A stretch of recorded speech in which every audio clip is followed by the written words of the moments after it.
Someone in the last video had mentioned know your worth. I guess he watches Just Trucking and he said know your worth. Let's talk about that today.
One of the loads I have done the past couple of weeks, there was a mistake that a carrier made that they did not bring it up to the broker and they lost value.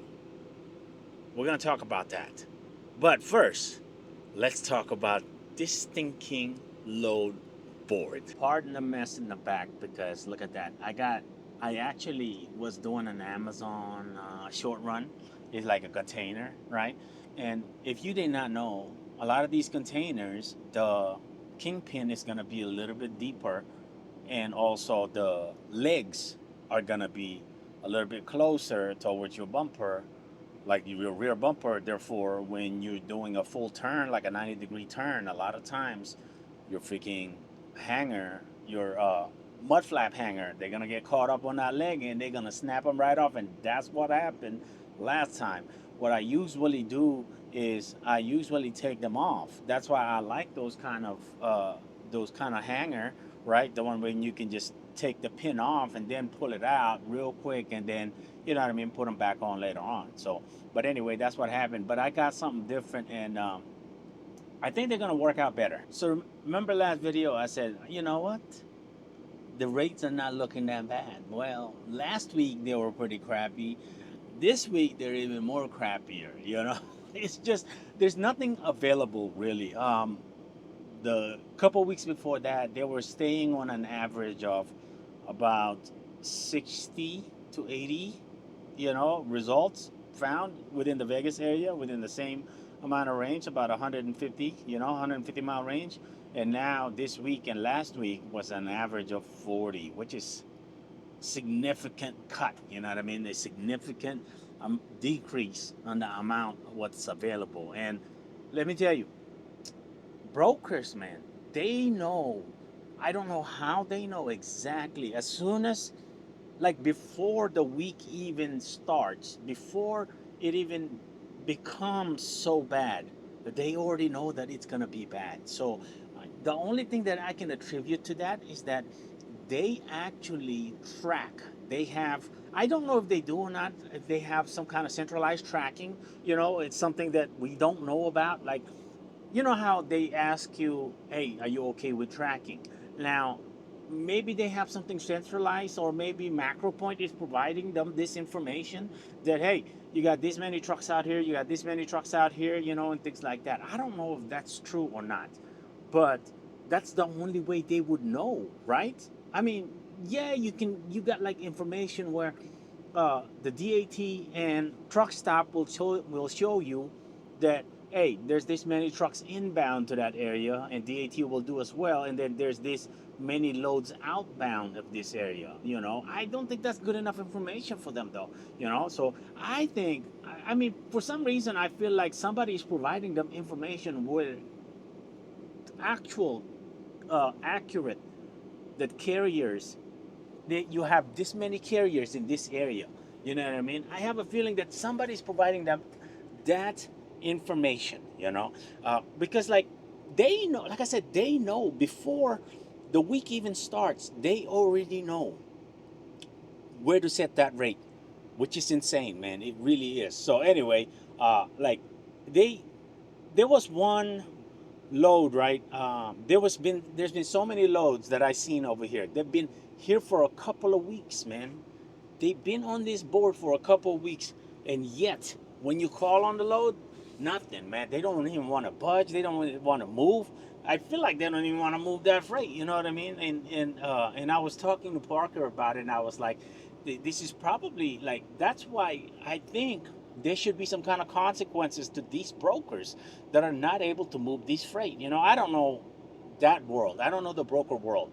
You know, I have no clue to begin with where to even start. But anyway, uh, if I was a what you call it, if I was a shipper, right, and I contact a broker and we sign a contract saying that I want you to move this freight for this amount of money, and then they're not able to move that freight, there's got to be some type of penalty that him not being able to move that freight and meet that timeline, right? I have no idea, man. I know on the contract that's written, but like spot market, I don't know if that's a thing. You know what? I tell you what. You let me know down below if that's a thing. Like when if it's just on the spot market, let's say you come off the contract, right? The contract could not pull it and it was rejected or whatever, right? And then it goes on. We're talking about a freight, and then it goes on to a load board. And is there a penalty if a broker is not able to move that freight? You know what I mean? If a broker secured that freight saying that I can move it for you, shipper, and he's not able to move that freight, I'm not talking about contract, easy penalized for that. I don't know. I don't know if there's a guideline or I don't even know if that's outlined or not. But anyway, there's been like a few loads on the load board that I was seeing that like how like do you not even want to move that freight? You know what I mean? It's so crazy. There's a few things I want to talk about, right? Like in the past couple of weeks. See, like me, I study the board a lot, right? I look at it and study it and be like, man, how the reason why I do that is because like I'm always trying to find a way, how can we take advantage of this as a certain situation? How can we make uh, uh, do this into our favor? You know what I mean? Like lean it into our favor. That's how I look at it, right? That's how I'm trying to find. That's why I'm always trying to study it, right? But anyway, uh, there's some people, man, on the board. It's just so crazy, man. It's crazy for me to think, right? To like understand it because it's like there was been a couple of times local move here. They want to pay. They want to pay stinking a carrier $700 for a full day, and a ramp is required. I said, man, come on, man. I explained this to the broker, right? And his only reasoning is like, well, customer don't want to budge. And then I'm asking, like, how is this bid even possible? How do we even bid something like this? You know what I mean? How do we even propose this to the shipper that you can move it for this amount when you know doggone well you're gonna need somebody with ramps? You know what I mean? It's like I don't understand it. And what's even more frustrating, it moves. It stinking moves, man. Why does it move? It's beyond me. I'm talking to the carrier that's moving this. It's crazy, man. It's like, really, man. It's like for a full day, they're gonna pay you $700. I know. I'm not gonna do anything that day. Might as well move it. I understand that kind of mind frame, but at the same time, you're not only hurting yourself. You're hurting, or not, you're not hurting. You're not only hurting everybody else. You're hurting yourself as well.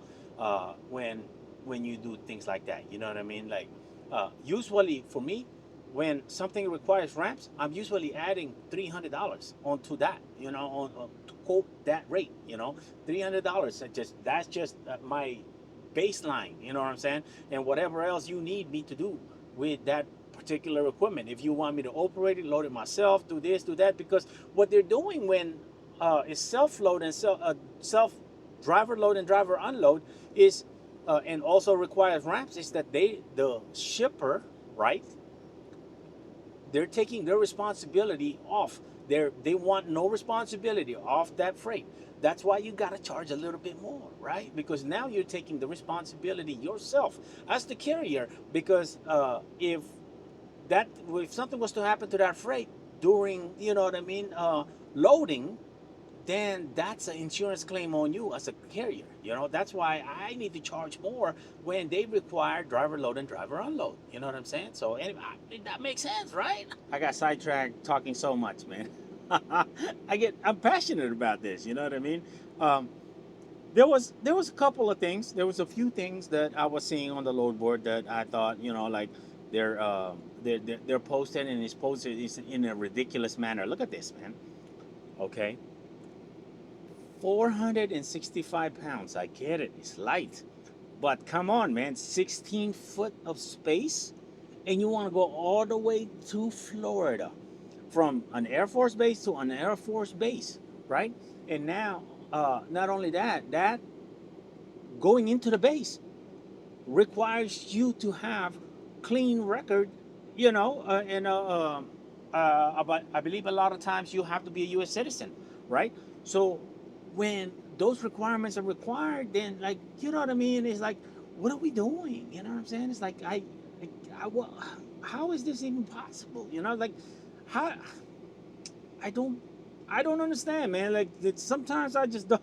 This is why I really hate talking about the load board, because of the fact that it's just it some of the things that you see on the load board makes absolutely no sense whatsoever. You know, um, last week, right? Last week I had a load that went the only load that I had last week. It picked up in Cedar City, Utah, right? That's 160 miles from me. 170 miles? Okay, 170 miles from me. For me to deadhead to Cedar City, right? And then that load delivers into, um, it was only a load of insulation, okay? It delivers into Grand Junction, Colorado. And guess what? We ain't finding nothing out of Grand Junction, Colorado. I did find one partial that they wanted in Mesa, Arizona, coming from Grand Junction, Colorado, and it's paying $1.17 a mile, which is like $700, right? And I asked them, can I deliver that thing on Tuesday? Because my plan was to take that load, that partial. It was a very short partial, it was like 9 foot, right? Uh, yeah, 9 foot, and it was like 2,000 pounds. Anyway, could have put it on the top deck, right? So anyway, I asked them, can I take that load? Or I wasn't asking them that. I said, can I deliver this thing on Tuesday? They said no, can't be done. Because my plan was to take that load, take it to Vegas, because I know I'm going to find a partial from here, and then it will be worth it trying to get to Arizona with another partial, with that, along with that other partial.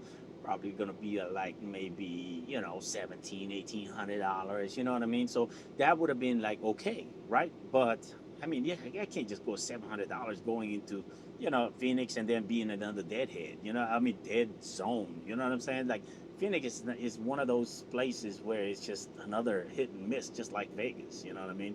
I mean, it's just this whole area, right? Southern California, which is crazy because Southern California is so big that it's like it's almost as good as Vegas. You know what I mean? It's crazy. But anyway, open deck, open deck. I'm talking about open deck. The van, completely different. But Southern California, Phoenix area, Las Vegas, that whole triangle, it's not good when it comes to load board open deck. So, but anyway, it's amazing to me that there was another one, right? There was a forklift. Uh, there was a forklift that was coming from Henderson, Nevada. It's gone off the board now. I don't know why would anybody move that thing. It's driver load and driver unload, and it requires ramps, and it's a forklift. It's like 28,000 pounds.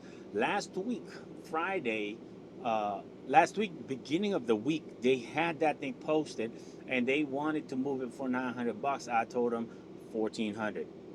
With all of that, I told them 1,400. It was only going from Henderson, Nevada to Cedar City, Utah, right? Which is like 160, 170 miles or something like that.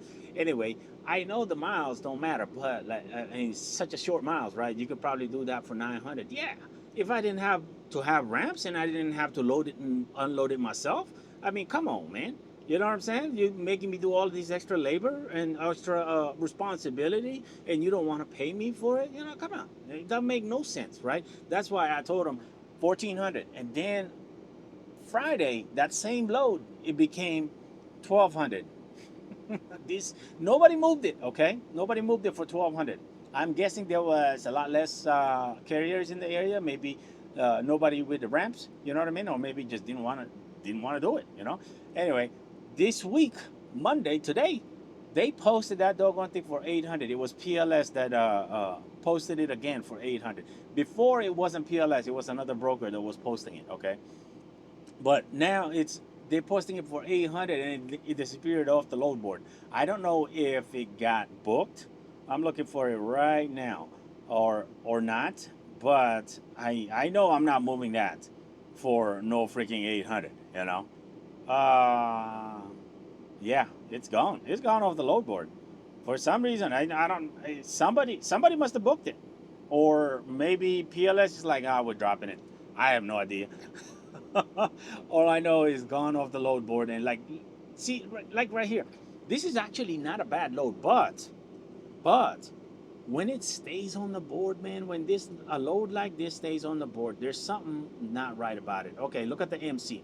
The MC is so new, right? So they're probably not going to be approved for factoring, okay? Which I looked them up already, and they're not approved, okay? And look at the items though. But look at where it says payment at pickup. I will take that, but it's too far away from the house. It's going too far away from the house. I can't go that far away from the house. So, yeah, I wish I could. I would probably try to entertain this load, but then again, something's not right about this load. Either I haven't called it in yet. That maybe is that 50 foot by 150 foot building. I don't know what that is. Like, is it folded up together? You know what I'm saying? I have no idea, but I know there's something not right about it. But I think that's a pretty decent rate coming out of here going into Texas. So for some reason it's staying on the board. So there's got to be something not right about that load. You know what I mean? So, um, I mean, just look at this. Las Vegas into Salt Lake, man. What are you gonna do when you get to Salt Lake, man? You know what I mean? It's like, what are they? How are they even posting these? Like, even at 1,300, I would never go to Salt Lake, coming from here. You know, go to Salt Lake at 1,300? Absolutely not. That's a negative. Rate trend. Uh, like, I mean, it's slightly going up, but that's still not enough. For me to go to Salt Lake on an open deck coming from Vegas, is I need to be a $4 plus. You know because you got to pay for my deadhead back home. Because I'm deadheading back home towards Vegas, because nothing coming out of Salt Lake, you know. So it's insane that they think that somebody's gonna move that for 900, and if you are a carrier that's moving that for 900, you are a big part of the problem, man. Big part of the problem. I mean, I know a lot of times carriers are naive, or they just want to go home, or maybe they got something lined up at the end over there, and I get that. I understand that. You know what I'm saying? But if you're just OTR and you're just trying to do some work, yeah, you don't never want to go to Salt Lake unless it's doggone good rate, man, because you ain't never getting nothing out of Salt Lake. So at least nothing good. So let's talk about your worth as a carrier. Okay, so let me show you an example. Last 3 weeks ago, 3 weeks ago, I was in Phoenix, Arizona. I dropped a forklift and a skid steer down there. Right, it was coming from United Rentals. That thing paid like almost $5 a mile. Yeah, but um, so I'm sitting there and I'm getting ready to deadhead, and I found a load posted for so deep into Arizona, right? More towards New Mexico, okay? I can't remember the name of the town.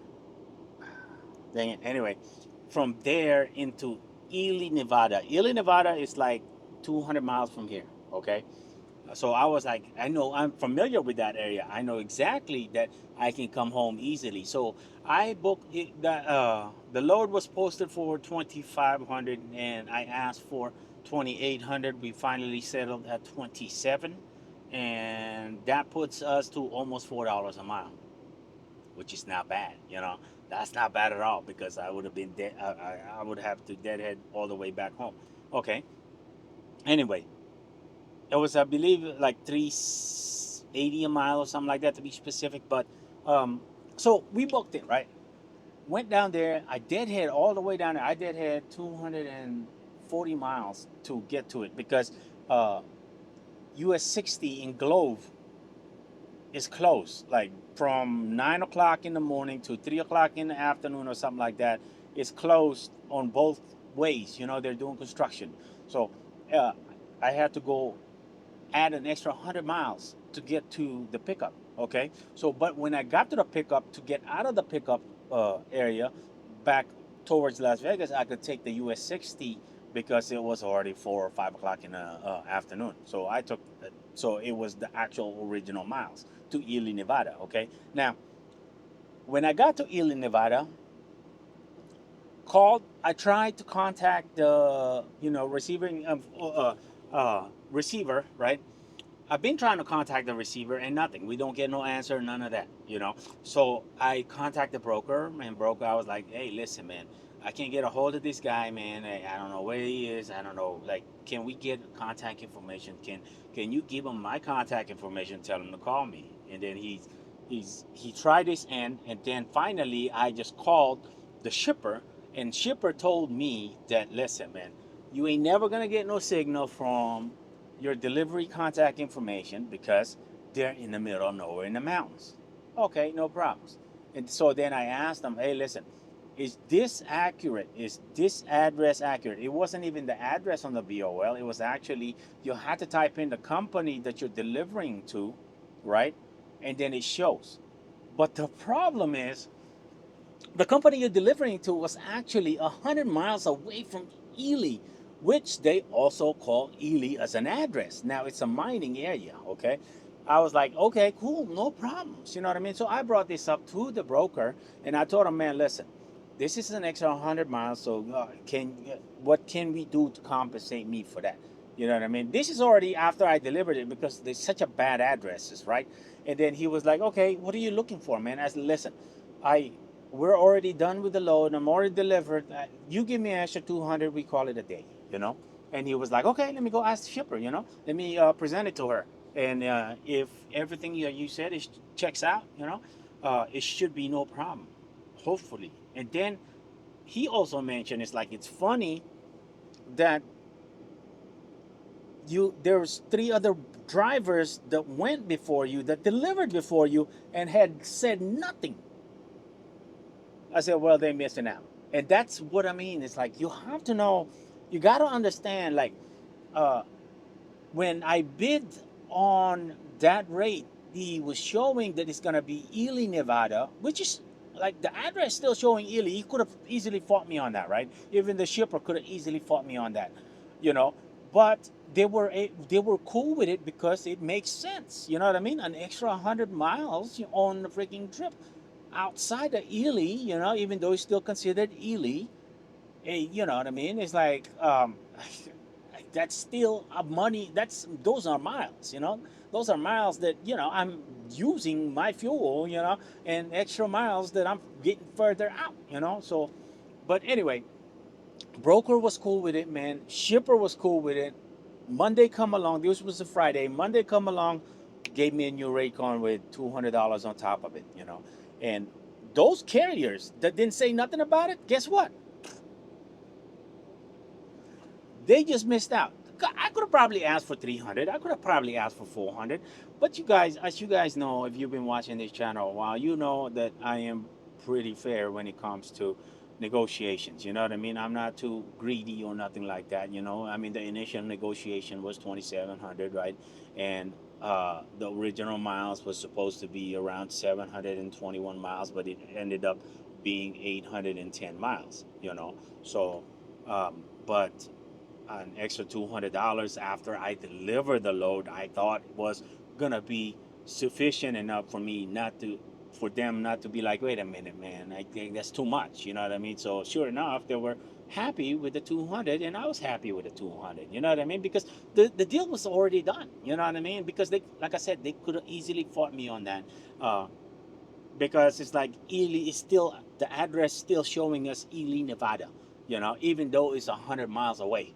You know what I'm saying? From Ely itself, from downtown Ely, it's about 100 miles away. So, which is insane.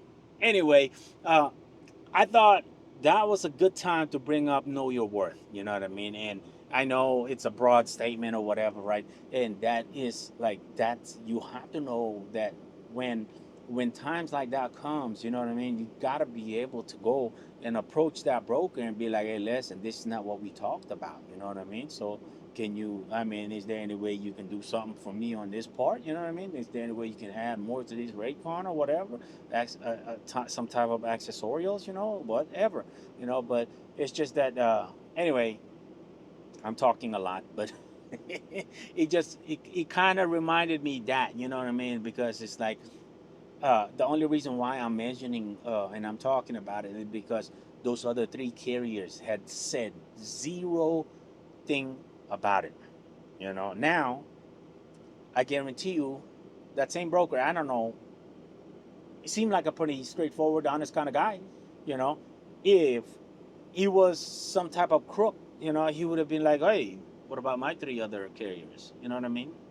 Now he made an extra whatever, 600 it's dollars or whatever, and those other carriers don't even know nothing about it. You know, it's crazy. So anyway, we're gonna end the video here. I know it's long video, but I think it matters. You know what I mean? Like when it comes to the way you run this thing, you run this trucking. You know what I'm saying? It's like you gotta, like you have to try to find every penny that you know. At least I mean, you had to use equipment to go that extra 100 miles. You know what I'm saying? You had to. You know, you spend money to go that extra 100 miles. Why not charge them for it? You know what I mean? Anyway, we will see you guys in the next video.